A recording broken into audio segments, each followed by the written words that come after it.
What's up everybody, it's Seth Fowler and today I'm counting down my top 5 favorite sneakers for summer.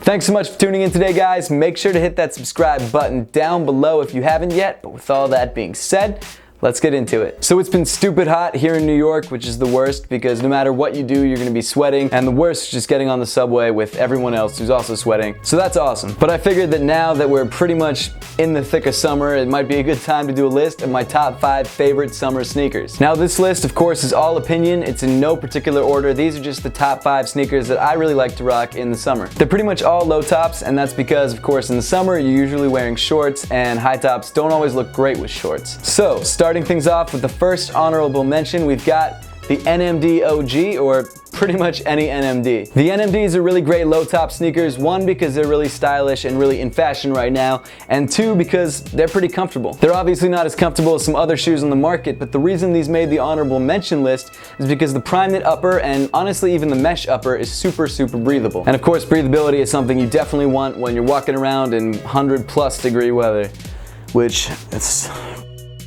So if you live in a country where that's common, let me know where you are and I won't go there. The second and final honorable mention on my list is the Air Max 90. Air Maxes in general are great sneakers. I just personally prefer the Air Max 90 because I really like the way the silhouette looks. There's some other Air Maxes that I'm not a huge fan of visually, so this is usually my go-to.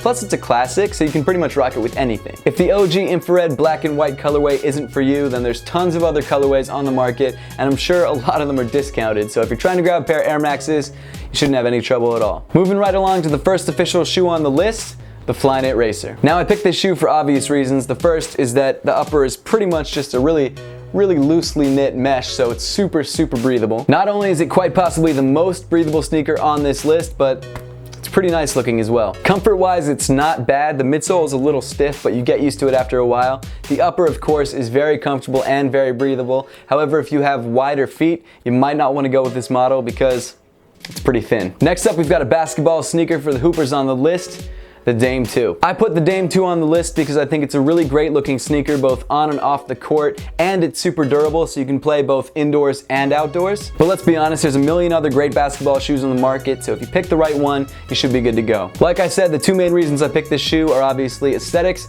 and also because it has a very durable outsole, so you really can play in this outdoors for a pretty long time without it wearing out. The Dame 3 and Kobe Mentality 2 are also great outdoor basketball shoes as well. Next up on the list, we've got one of my favorite silhouettes of all time, the Air Jordan 3. If you're a sneakerhead at all, you definitely need a pair of Air Jordans, and because this is the summer list, I went with a shoe that was more of a low top or mid top sneaker. Like I've said in the past, the Air Jordan 1 is definitely my favorite Air Jordan silhouette, but to be honest, when I'm wearing shorts, it doesn't really look great in my feet, and I think that's just because it's a high top sneaker.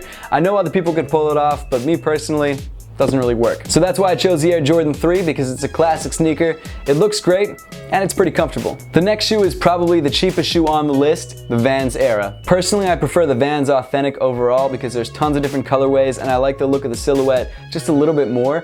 But this Vans Era is the only pair of Vans I have at the moment, so this is the sneaker I put in the list. If you're wondering about the difference between the Era and the Authentic, it's basically just that the Era has a little bit of padding around the ankle area, which a lot of people like. However, I find that it digs into the back of my ankle a little bit more than I would like, so I prefer to go with a non-padded Authentic. The Era is still a dope shoe though, and a lot of people prefer it, so to each his own. But back to it, Vans sneakers pretty much cost between $40 and $60 if you get a regular model, and they look great. They can be as colorful or as muted as you want, and they're really in fashion right now, so you really can't go wrong. And finally, the last sneaker on the list, if you've been watching my channel for a while, you know what it's gonna be. It's the Adidas Ultra Boost. So the Ultra Boost is one of my favorite sneakers right now. It pretty much only rivals the Air Jordan 1 for me.